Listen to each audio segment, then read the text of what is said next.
All right, guys, so as a fan of the Cuphead game, when I saw the Cuphead show was coming out, yo, I couldn't help myself. I had to check it out, guys. So big shout out and thank you to Netflix for sending it to me early to review.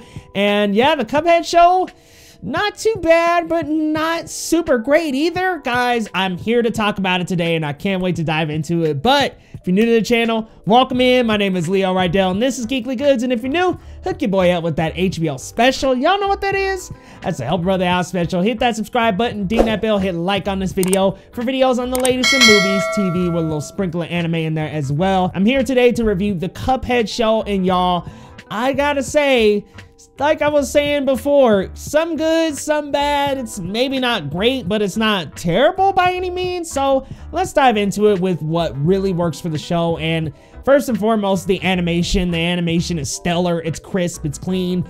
It's got this overlay on it that gives it this old school, old-timey vibe while still having a modern feel to it. So I like what they did with the animation by giving it this classic feel, but also giving it its own modern style. So I enjoy what they did with the animation, and I really do like the animation. I think it's fluid. I think it's smooth. I think it's just as good, if not maybe an ounce better than the animation in the game. So I think they do a really good job with the animation. It looks crisp, it looks clean, the colors are nice and crispy, smooth, y'all, it moves well. So it's really well animated, and I do think the voice acting is well done as well. I like Cuphead and Mugman. I think they both have their own distinct personalities through their voices. Cuphead, I'm not so sure. You know what I do when I'm not so sure?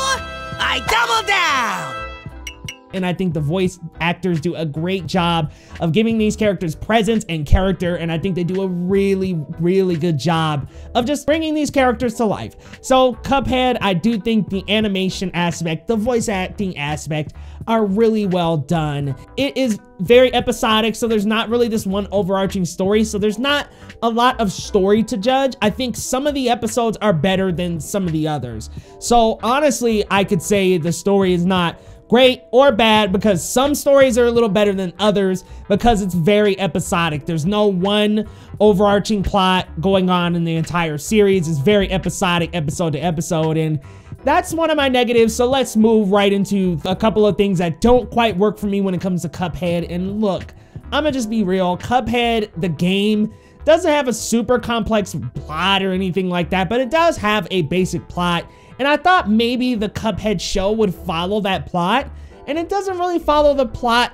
at all of the game. It very much has an episodic structure to where every episode is just a different scheme that Cuphead and Mugman are doing. So I think it would have benefited having like a solid plot instead of taking the Animaniacs route, but I didn't quite hate it either. And also, I think the humor can be a little bit selective. I want to say it's not the funniest I've seen. It's definitely like not Animaniacs level, but it does have the potential to reach there. And I think as the series progresses, because I think Netflix ordered like 4 seasons, as it progresses, I think it has potential to grow to be even funnier and even better, but I just think the writing and the jokes aren't as strong yet.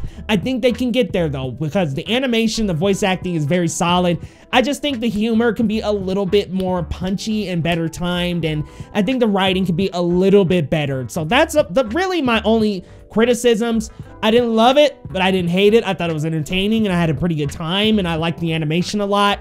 I just think that it would have benefited from following the plot of the game, and maybe that's coming in another season. So maybe the first season is just a couple of misadventures here and there, and then the second season we open into the video game plot, because I think it would have benefited from actually following that structure of the game.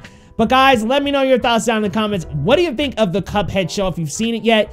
Also, are you a fan of the game? Because man, I really like the game. I probably better go finish that damn game. But the show is not quite the same as the game, because the show follows an episodic structure in which everything's different per episode. However, it does still have the classic characters of Cuphead, Mugman, the Elder Kettle. I also wish there was more running and gunning. There's like really no action in the show, so it's not quite the game. So if I had to give a rating to the Cuphead show, I would have to go with a 7 out of 10. It's good, not great, not something I'm gonna rush back to, but season 2 might be a big improvement on season 1, and I think that this is just the beginning and it could get better throughout more seasons. So guys, let me know your thoughts down in the comments, and if you're new to the channel, hit that subscribe button for your boy, and we will see you next time. on Geekly Goods.